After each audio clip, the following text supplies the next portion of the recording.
Hi. బాగున్నారండి. మ్మ్.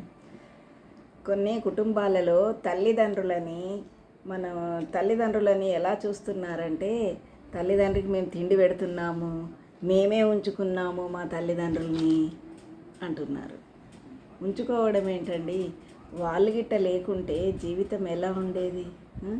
వాళ్ళు ఉంచుకొని మీకు తిండి పెట్టి మిమ్మల్ని చదివిపించి ఒక దారిలో పడగొట్టిర్రు కాబట్టి మీకు ఆ తెలివి పెరిగి మీరు ఏదో ఒకటి చేసుకొని కడుపు నిండా తిని మీ పిల్లల్ని కూడా చూసుకోగలుగుతున్నారు.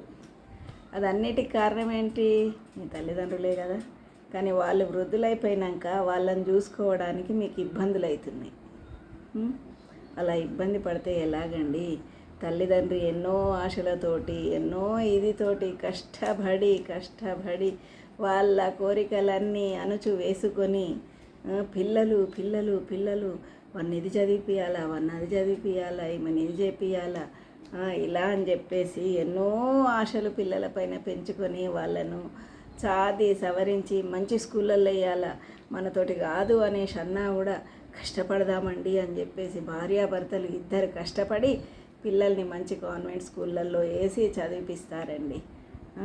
చదివిపిస్తే వాళ్ళు ఏం చేస్తారు? పెద్దగా అయిన తర్వాత అమ్మా నాన్నను మేము కొన్ని రోజులు ఉంచుకున్నామండి, మేమే అమ్మా నాన్నకి తిండి పెట్టామండి అని మాట్లాడుతున్నారు. అమ్మా నాన్నకి తిండి పెట్టకుంటే ఎలాగండి?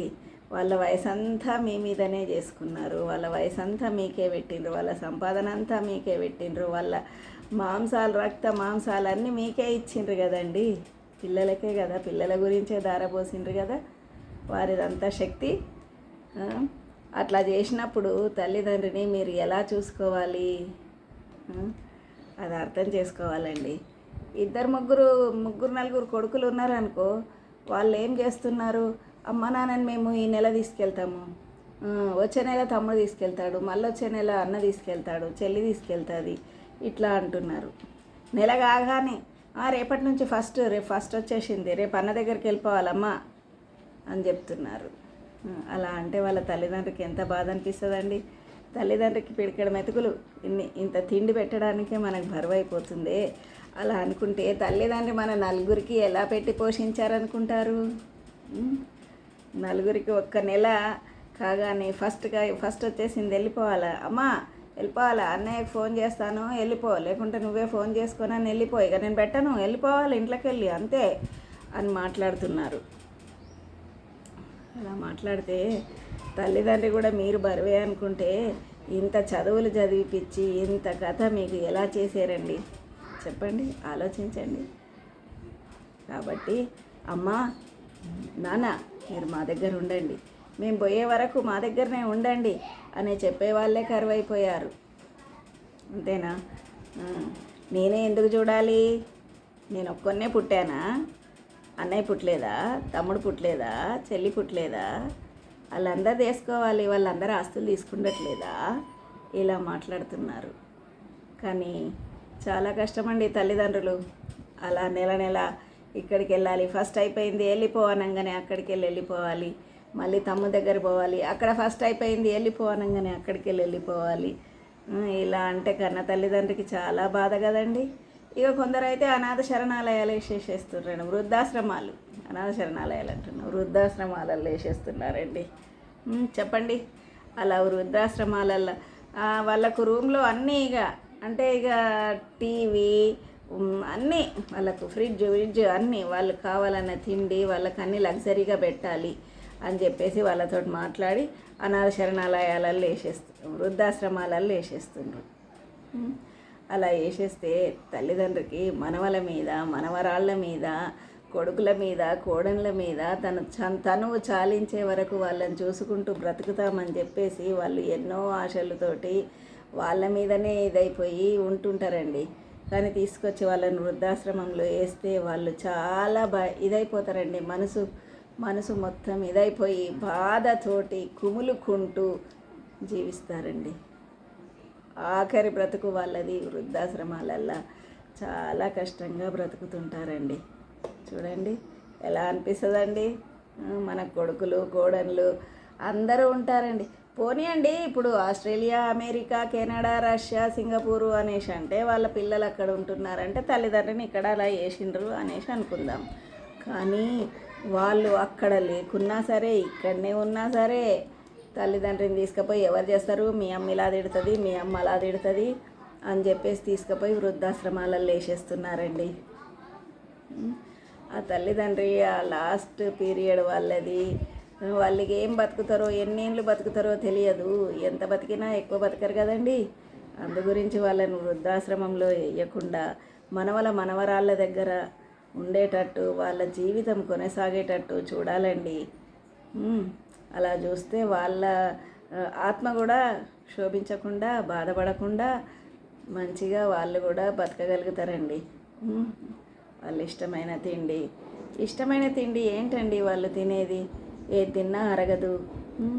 అది పెద్ద ఇదిగా ఉంటుందండి, భారంగా ఉంటుంది బాడీ. అటువంటప్పుడు మనము తల్లిదండ్రిని తీసుకుపోయి వృద్ధాశ్రమంలో వేస్తే వాళ్ళ ఆత్మ చాలా ఘోషిస్తుందండి. ఎవరైనా కొడుకులు కానీ బిడ్డలు కానీ ఎవ్వరు కానీ గుర్తుంచుకోవాలండి, తల్లిదండ్రిని వృద్ధాశ్రమాలల్లో వేయొద్దండి. అమెరికా, కెనడా, రష్యా, సింగపూర్ అక్కడ వాళ్ళు ఉన్నారు అనేసి అంటే పర్లేదు, ఇక సరేలే వాళ్ళకు ఛాన్స్ లేదు కదా అనేసి అనుకోవచ్చు. కానీ ఇక్కడనే ఉండి వాళ్ళని తీసుకుపోయి అక్కడ వేసేస్తే చాలా బాధ అండి. వాళ్ళు లాస్ట్ టైంలో బాధపడుకుంటా, వాళ్ళ ఆత్మ ఘోషించుకుంటా చాలా ఇదిగా వెళ్తారండి. అదే భర్త ఉన్నాడు అనుకో, ఇద్దరిని తీసుకుపోయి వేసేస్తే ఇద్దరు ఎవరో ఎలాగో ఉంటారండి. కానీ భర్త చనిపోయిన భార్య ఒక్కతే ఉంటుంది కదండి, ఆమెను తీసుకుపోయి అని లేచేస్తే ఎవరికి చెప్పకుండా మింగలేక బాధపడుతూ తన జీవితం కొనసాగిస్తుందండి ఆ వృద్ధాశ్రమాలల్లో.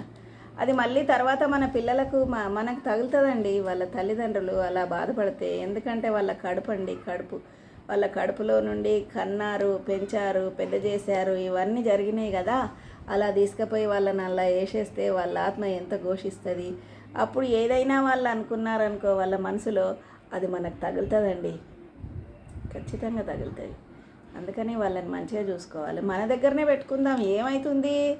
మన దగ్గరనే ఉంటారు. వాళ్ళు ఇంత తింటారు, అమ్మా లేవు ఇంత తిను, అత్తమ్మా లేవు ఇంత తిను అని చెప్పేసి పెట్టిస్తే కామ్గా తింటుంది, అక్కడ పెడుతుంది కదండి ప్లేటు. ఈ లొల్లులు ఎందుకండి, ఈ కథలు ఎందుకండి? పోనీ పెద్ద ఆవిడ ఓ మాట అనేది పర్లేదులే అనేసి అప్పుడు చెప్పుకుంటే అయిపోతుంది కదండి. కానీ ఇప్పుడు అలా ఊకుండుడే లేదండి. అత్త ఒకటంటే కోడలు రెండు అంటుంది, కోడలు రెండు అంటే అత్త మూడు అంటుంది. ఇలా అనుకుంటూ మనసులల్లో ప్రేమలు లేకుండా చేసుకుంటున్నారండి. ఒకరి మీద ఒకరు ప్రేమలు లేకుండా చేసుకుంటున్నారు. మళ్ళీ ఇప్పుడు వాళ్ళు అనుకుంటుంటే వాళ్ళ భర్త వచ్చాడనుకో, ఇటు వాళ్ళ అమ్మకి చెప్పాలా, వాళ్ళ భార్యకు చెప్పాలా, ఏది అర్థం కాకుండా కూడా ఇదంతా వేషమైంది, మరి ఊకే సపడే కేసేద్దాంపా, వృద్ధాశ్రమంలో అయితే వృద్ధాశ్రమంలో ఉండని, ఎక్కడనో దగ్గర ఉంటుందిగా అనే ఇదితోటి కూడా వేస్తున్నారండి. కానీ అలా వేయొద్దండి, అలా చెయ్యొద్దు. మీకు కూడా పిల్లల్ని కనుక్కుంటున్నారు కదండి, ఒక వయసు వచ్చిన తర్వాత మీరు కూడా అలానే ఉంటారండి. అప్పుడు ఎలా ఉంటుంది చెప్పు, మిమ్మల్ని కూడా అలా వేసేస్తుంది. మీకు ఇవన్నీ గుర్తుకొస్తాయి కదండి అప్పుడు. అందు గురించి వద్దండి, వృద్ధాశ్రమాలలో వేయకండి. వసతి లేని వాళ్ళు వేసుకున్నారంటే అది ప్రాబ్లం లేదండి. అన్ని వసతులు ఉన్నాక కూడా మేమెందుకు చేస్తాము అది ఇది అని చెప్పేసి తీసుకుపోయి అందులో వేసేస్తున్నారండి. చాలా ఇబ్బంది కదండి. అలా చెయ్యొద్దండి. తల్లిదండ్రులు లేనిది మనము లేమండి. మనకు జీవితం అనేది వాళ్ళతోటే, మన రక్త మాంసాలు వాళ్ళే ఇచ్చినాయి, మనకన్నీ వాళ్ళు చేసినాయేనండి.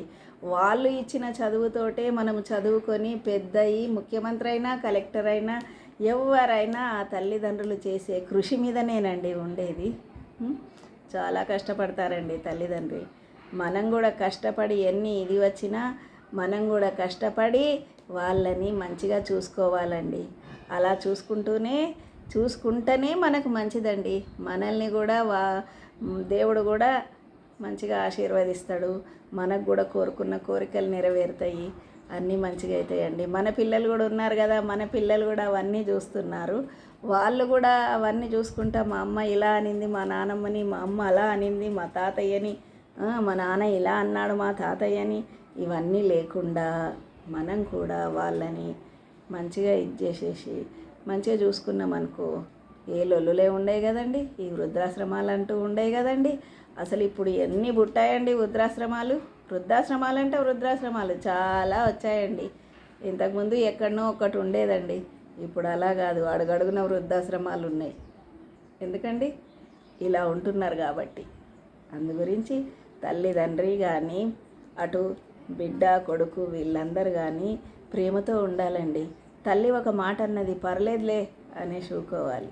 తండ్రి ఒక మాట అన్నాడు, పర్లేదులే, ఆయన మనల్ని అంత మంచిగా చూసిండు, ఆయన కష్టమంతా మనకే పెట్టిండు అని చెప్పేసి ఊకోవాలి.